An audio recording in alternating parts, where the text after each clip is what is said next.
Two straight-6 engines. Same displacement, same job. One runs on gasoline, one runs on diesel. And they burn fuel in fundamentally different ways.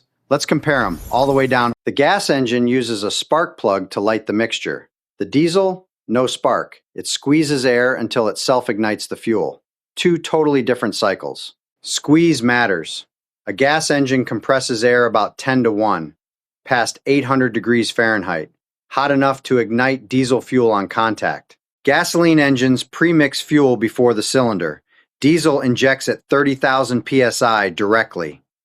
That is why they are fundamentally different. Watch how they actually burn. In the gas engine, one clean flame front rips across the chamber from the spark. A rapid string of tiny explatter you hear. Even the pistons are different. Gas piston, flat or domed on top. A simple sealing fuel spray is what makes diesel combustion actually work.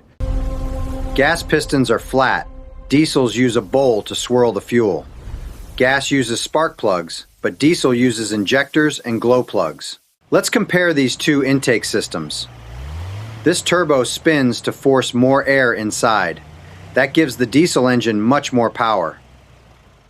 Here's why they're so different behind the wheel. The diesel's slow, powerful burn makes huge torque way down low, perfect trailers. The gas engine breathes freer, revs to 7,000. The exhaust. Gas engines run a catalyst that handles everything. Diesels need a whole system, an oxidation catalyst, a particulate filter. Same 6 cylinders, same job. One lives to rev, one lives to work. Spark and flame or heat and diffusion. Different souls, that's the magic. Like, subscribe, tell me what to tear down next.